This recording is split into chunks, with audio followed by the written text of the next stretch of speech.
2019 నుంచి 24 మధ్య అధికారంలో ఉన్నటువంటి వైఎస్ఆర్సీపీ ప్రభుత్వం అప్పటి పంచాయతీ నిధులు ఏ విధంగా స్వాహా చేసిందో ఇప్పటికే అనేక వార్తా కథనాలు రావడం అందరికీ తెలిసిన విషయం. అయితే ఇప్పుడు ఇదే పంచాయతీ నిధులకు సంబంధించి తాజాగా కొత్త అంశం వెలుగులోకి వచ్చింది. అదేమిటి అంటే ప్రభుత్వమే అంత తింటే మరి మేము ఎంత తినాలి అనుకున్నారో ఏంటో మరి అప్పటి సర్పంచులు కావచ్చు వీళ్ళందరూ కూడా. ఏదైతే ఇటీవల పంచాయతీ కమిషనర్ ఇటీవల వెలుగు చూసినట్టు భారీ కుంభకోణాల్లో ఈ యొక్క అవకతవకలు అయితే బయటకు వచ్చాయి. మరి ఇదే అంశానికి సంబంధించి మరిన్ని విషయాలు తెలుసుకోవడానికి మనతో పాటు ఉన్నారు ప్రముఖ రాజకీయ విశ్లేషకులు అంకమరావు గారు.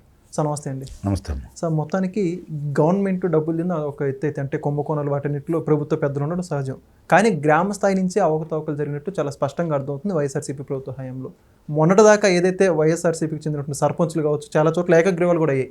వాళ్ళందరూ కూడా పదవీ కాలం ముగిసే ముందే కోట్ల రూపాయలు పంచాయతీ బిల్లులు కావచ్చు స్థానికంగా ప్రభుత్వ అధికారులు ఎవరైతే కార్యదర్శులు ఉంటారో వాళ్ళందరూ కూడా కుమ్మక్కైపోయి ప్రజాధనాన్ని స్వాహా చేసుకోవడం కొత్త అంశం బయటకు వచ్చింది. ఈ అంశం గురించి మీరు ఏమంటారు? నిజంగానే చాలా బాధాకరమైన విషయం. మామూలుగా ప్రజాస్వామ్యానికి పట్టుకొమ్మలు గ్రామాలు అంటారు. గ్రామాల్లో పారదర్శకంగా ఉంటే ప్రజాస్వామ్యం కూడా మనుగడకి ఎలాంటి ఇబ్బంది ఉండదు. సహజంగానే గ్రామ పంచాయతీ సర్పంచ్ కావచ్చు, కార్యదర్శులు కావచ్చు, ముఖ్యంగా ప్రధానమంత్రి గారికి ఉన్నంత పోటీ ఉంటుంది నాకు తెలిసి గ్రామాల్లో. గ్రామ రాజకీయాలు చాలా వేరుగా ఉంటాయి. అలాంటి గ్రామాల్లో ఇంతకుముందు ఏం జరుగుతున్నా కూడా పెద్దగా తెలిసేది కాదు జనాలకి. కానీ ఈరోజు ఒకనాడు గ్రామాల్లో సర్పంచ్తే మొనోపలి, ఆయన మాటే వేదంగా ఉండేవి. దానికోసం పెద్ద పెద్ద వాళ్ళు నాకు తెలిసి శాసనసభ్యులుగా చేసిన వాళ్ళు కూడా మళ్ళీ గ్రామ సర్పంచ్గా పోటీ చేసిన సందర్భాలు ఉన్నాయి నాకు తెలిసి. అంటే దానికి ఉన్నటువంటి విలువ అలాంటిది అనమాట. అది చాలా పొరుగుగా భావిస్తూ ఉంటారు,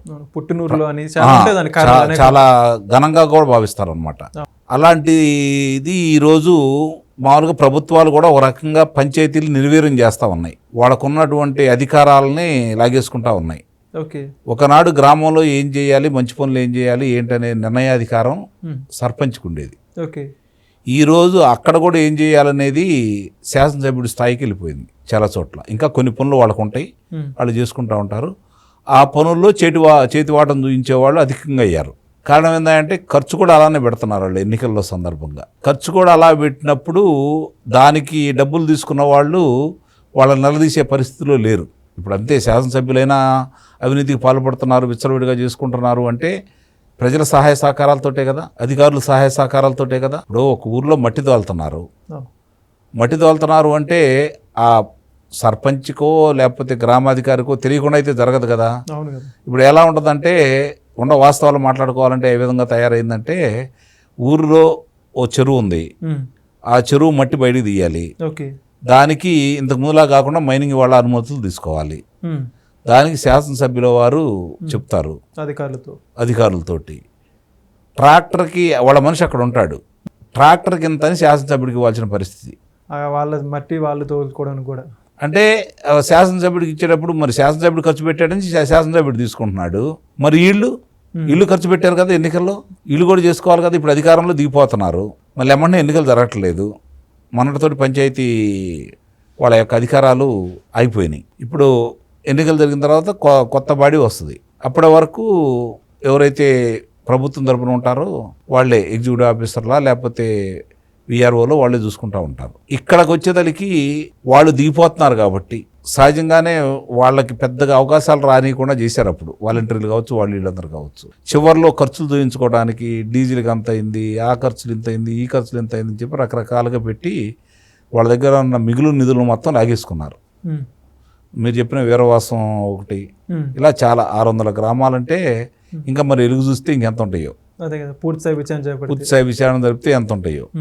ఇందుట్లో కొన్ని గ్రామాల్లో పరుగుల కుటుంబాల వాళ్ళు పదవి ముఖ్యం కాదు, వాళ్ళు గ్రామానికి ఏదన్నా చేయాలనుకున్న వచ్చిన వాళ్ళు ఉంటారు. ఇప్పుడు గత ప్రభుత్వంలో చాలా వరకు కూడా ఏకగ్రీవాలు చేసుకున్నారు. వాళ్ళకి ముఖ్యంగా మాచర్ల నియోజకవర్గం వచ్చేసరికి ఉమ్మడి గుంటూరు జిల్లాలో ఒక్క పంచాయతీలో కూడా ఎన్నికలు జరగాల. అప్పుడున్న పిల్లినేని రామకృష్ణారెడ్డి నియమించింది. పొంగనూరు అట్లానే ఉంది. ఇవన్నీ కూడా మనకి కళ్ళ ముందు కనపడతా ఉన్నాయి కాబట్టి చాలా వరకు వాళ్ళే ఏకగ్రీవాలు చేసుకున్నారు కాబట్టి పెద్ద ఖర్చు కూడా కాలేదు అక్కడ. కానీ అలవాటు పడ్డ ప్రాణం, ఎందుకంటే ఏం చేస్తారు వాళ్ళు, దీని మీద ఇప్పుడు పుంకాలుగా ఈనాడు కావచ్చు వివిధ మాధ్యమాల్లో వీటి గురించి వరుసనే బయటకు వస్తూ ఉన్నాయి. మరి ప్రభుత్వ పరంగా ఏమైనా చర్యలు తీసుకుంటారా? ఎందుకంటే చాలామంది సర్పంచులు ఓడిపోయిన తర్వాత స్థానిక నాయకులు పార్టీలు మారారు. ఓకే. మరి వాళ్ళని ఏమైనా రక్షించే క్రమంలో వీళ్ళు కూడా దాన్ని బాధ్యతగా తీసుకోకుండా ఇట్లాంటి సర్వసాధారణమే కదా అని చెప్పి వదిలేస్తారో చూడాలి. మరి ఓకే, థ్యాంక్ యూ.